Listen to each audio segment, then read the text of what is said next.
Yes, sir. Seen so many hurtful and false rumors circulating about our parents, Kim Porter and Sean Combs' relationship, as well as about our mom's tragic passing, that we feel the need to speak out. Claims that our mom wrote a book are simply untrue. She did not. And anyone claiming to have a manuscript is misrepresented. Hold on, everyone, big news coming your way about P. Diddy and his son, King Combs. This is a story that's about to shake the celebrity world. Rumor has it, Diddy's been involved in some serious trouble, and now his own son is getting caught up in the drama. King Combs has been hinting at some shocking details, and trust me, it's more wild than you can imagine. Get ready for a roller coaster of scandals, secrets, and intense drama as this father-son duo takes us through a crazy ride. You won't want to miss any of this. It's going to be the talk of the town. We're diving into the latest revelations about Diddy's alleged wrongdoings and how it's affecting King. This is the kind of gossip that makes legends, and we've got all the inside info for you. Stay tuned. Statement on Instagram saying they want to clear up false rumors about their mother. Meanwhile, a new accuser is coming forward. Senior investigative correspondent Aaron Katursky has the latest. The children of Sean Diddy Combs are speaking out for the first time since their father's arrest last week. 4 of Combs' 7 children writing on Instagram, "We have seen so many hurtful and false rumors circulating about our parents, Kim Porter and Sean Combs' relationship, as well as about our mom's tragic passing, that we feel the need to speak out. Claims that our mom wrote a book are simply untrue. She did not. And anyone claiming to have a manuscript is misrepresenting themselves. A 60-page unverified book published earlier this month claimed to be the collection of diaries of Porter, who died at the age of 47 in 2018. The children, who don't mention their father's arrest in the statement, go on to write, "Our mother should be remembered for the beautiful, strong, kind, and loving woman she was. Her memory should not be tainted by horrific conspiracy theories." The message coming as another accuser goes public with allegations against Combs. Talia Graves claims in a civil lawsuit Combs and his bodyguard drugged, bound, and raped her in 2001 and filmed it.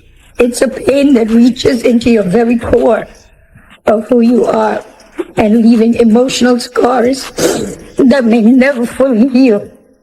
The 54-year-old Combs has pleaded not guilty to charges he led a criminal conspiracy that abused women.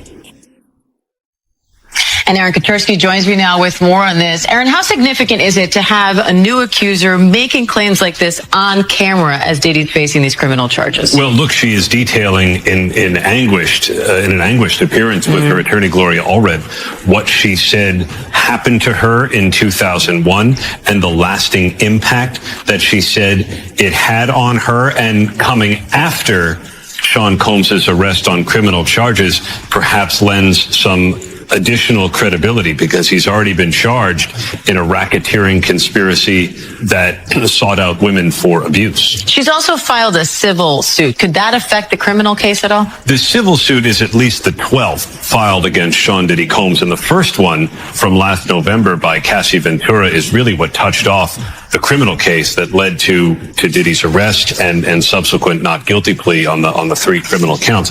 Without the civil suit, there are probably not criminal charges against Sean Combs, but all the civil cases are now likely to be paused while the criminal case takes priority. Now, some of Combs' children issued this statement on Instagram, speaking out in defense of their mother, but they didn't really mention their father. What do you make of that? It was an interesting statement coming a little more than a week after Combs' arrest here in New York. And the children seemed quite protective of Kim Porter's legacy, because there's this 60-page unverified manuscript online that claims to be Kim Porter's diary entries, or a compilation of some of her thoughts. And the children said that it just isn't true, and they didn't want her and her memory commingled with him and the criminal case that he's now facing. And what's next in that case now? He's back in court in early October. For now, he is being housed in protective custody at a federal jail in Brooklyn. He's in a dormitory-style open house. It was total chaos the day of the raid at King Combs' place. Imagine this, you're just hanging out at your dad's house, minding your own business, when suddenly, a bunch of federal agents storm in like something straight out of an action movie. Sirens are blaring, helicopters are circling, and flashbangs are going off everywhere. King Combs must have been completely stunned, unsure of what was going on or if he was about to get caught up in something serious. The media was all over it, with news choppers hovering overhead trying to catch a glimpse of the action. Paparazzi were probably itching to snap photos of King being escorted away in cuffs. Meanwhile, social media exploded with theories and wild speculations about what Diddy might have done to set off such a huge federal investigation. The whole thing had everyone talking. The whole interview that they had, Derek Lee claims that in 1997, Diddy raped him. I know. He raped a grown ass man. Yeah, he was a bartender. He said, and I don't want people to think that I think that's funny, but it is funny. He said it's sad. He said that he was invited to a party and it was girls there, it was guys there. Things got freaky. You understand? He's a bartender. He said that he was drinking Jim Beam and Diddy brought him a drink over. And then Diddy told him, I put a little something extra in there. And he said,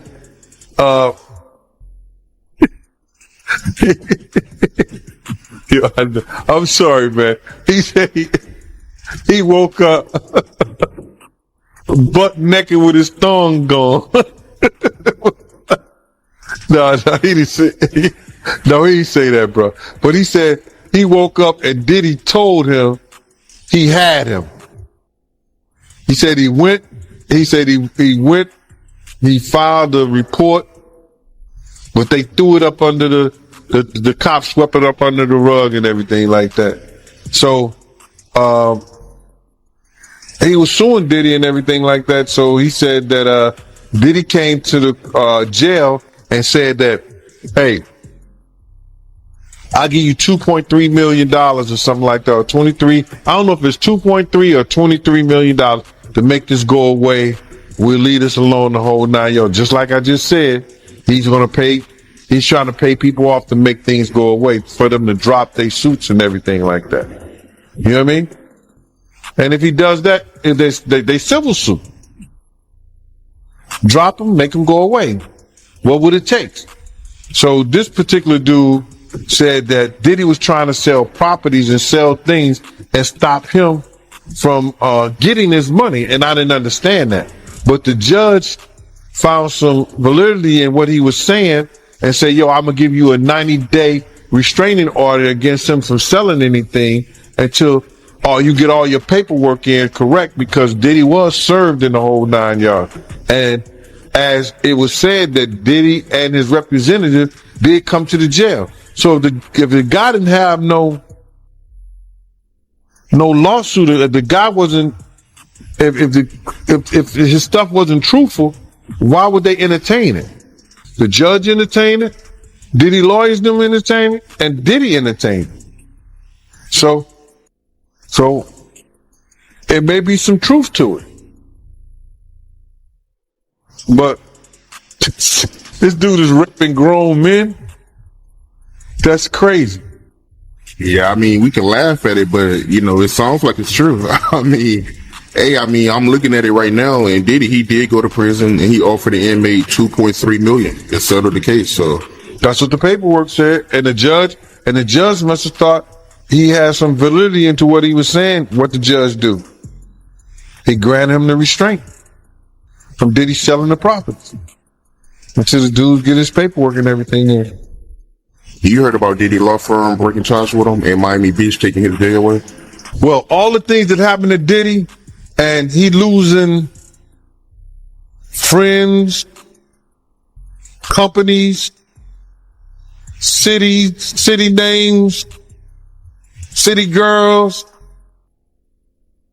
I think he should become an altar boy for TD Jakes and give his and let TD Jakes, put some hands on him and probably save himself and save his soul. I think that's what he should do. I think that he should really consider getting into the church. Yo, listen here, man. Do like Russell Simmons. I don't think they have a charge like that over in Bali. In the middle of all the chaos, poor King Combs must have felt like his world was falling apart. 1 minute, he's living the dream as the son of a hugely successful rap mogul, and the next, he's being held by the feds, with no idea what was going to happen next. It had to be an emotional whirlwind for him, a complete mind-blowing experience. What a crazy ride.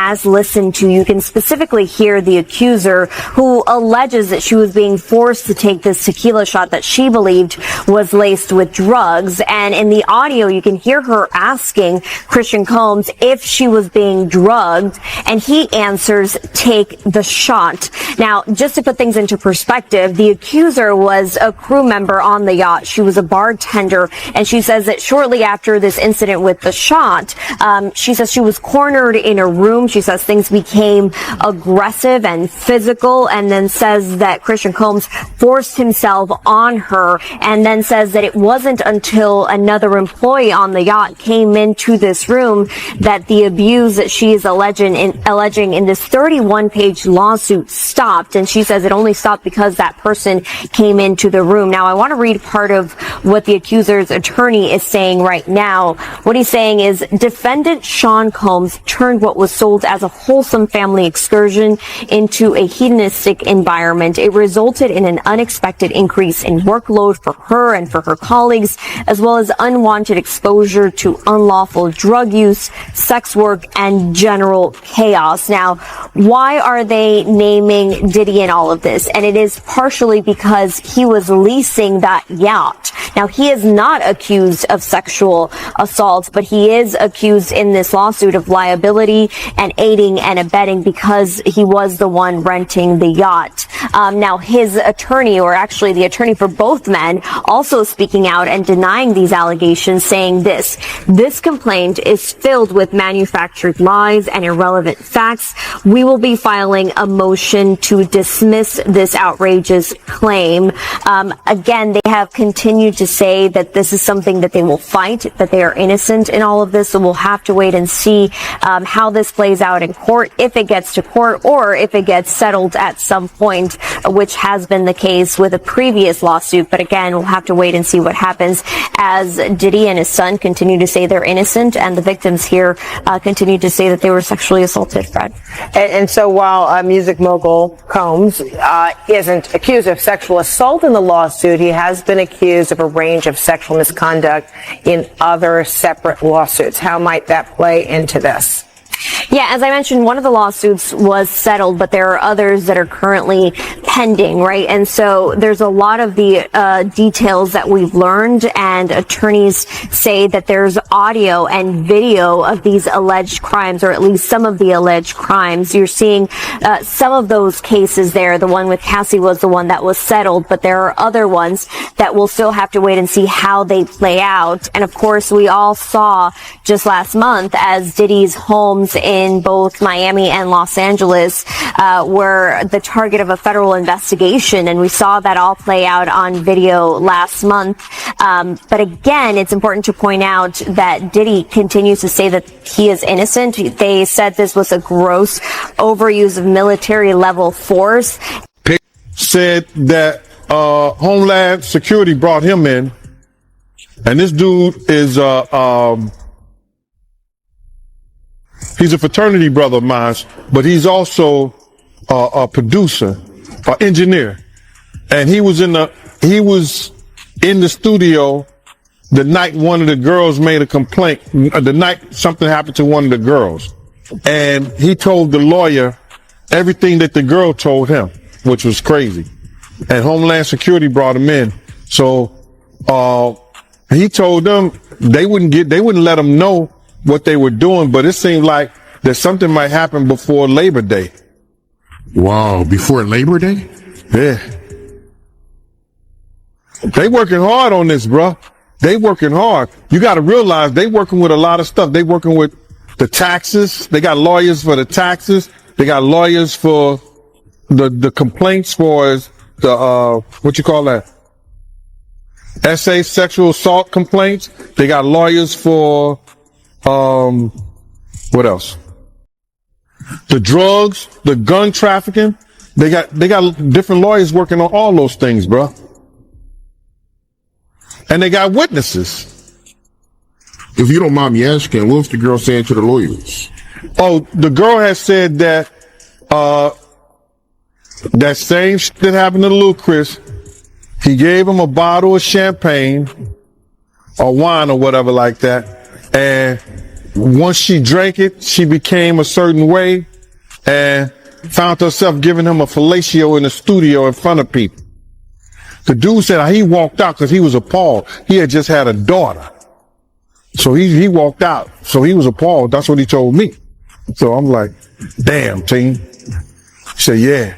So the same thing that she told her lawyer, he told the lawyer and Homeland Security.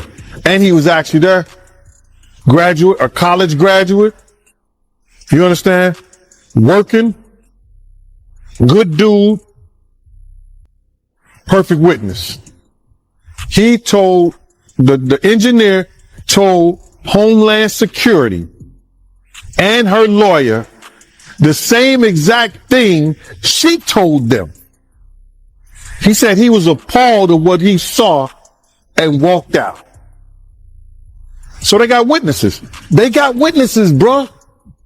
They have people want to make up stuff, but they got people who was there that was witness and speaking about it. See, people get mad because I'm saying it first. They hearing it from me. But I could care less how somebody else feel or think. I'm not here to praise Diddy. No, I'm not. Like Brutus told the sentence, I'm here to bury him. He did enough wrong for people around us, to people around us. He did enough wrong to their mother. He did enough wrong to them. He need to pay the piper. I don't care what nobody say. You can feel whatever you want to feel. You can call Gene Deal whatever you want to call Gene Deal. You can say whatever you want to say. But I came here November the 18th, 2018, and I told y'all from Jump Street. I didn't know I was going to get a platform like Art of Dialogue. I didn't know I was going to get a platform like MREC, different people who helped me build this up. Did I have my own show? Everybody want to come here and think that I just talk about Diddy. You come to the Gene Deal show, you see a different thing. I talk about everything. But when I'm come to do an interview, I answer the questions. And my thing of it right here is this, is that I'm not here to praise somebody. A real man don't hold or bite his tongue for nobody when injustice has been done to people, first of all, that he got love for. And second of all, for when somebody know that somebody is wrong. I've been saying the same shit since 97, Mighty. I was the one in there holding Big's mom's hand while she crying. These people come over here, I initiated a lot of this stuff for these YouTubers to go to their platforms and talk about stuff, because they sit around and talk about stuff that I didn't say it, that they didn't heard on the Art of Dialogue. You didn't birthed a lot of these fucking content creators. Yeah, I mean, you're right about that. I mean, a lot of platforms, did start talking about it after, we've been talking about it for years. So, yeah, you're right about that. And they were scared at first, Mighty. They were scared to say anything. But my thing is this, right? With all the money and fame that Diddy has, why is he out here drugging females to get fellatio? You would think, him being who he is, he don't got to do that. Bruh, he's a different dude from when I was around them and people was like Suge even said that Puff is different now. You understand? When he went to California, man, that's a whole nother stuff, man. Dudes in New York wouldn't even, He probably was doing a little of that stuff right there in New York around people and things like that. But he knew who to do that around. You understand what I'm saying? He knew who to do shit like that around. And when you don't have no conversation, he said it before. He don't know how to talk to women. He don't have no conversation for Jennifer Lopez. I seen him. I was there when they had conversations. She would say some fly shit to him. You know what the perfect day would be with me and you just sitting out here,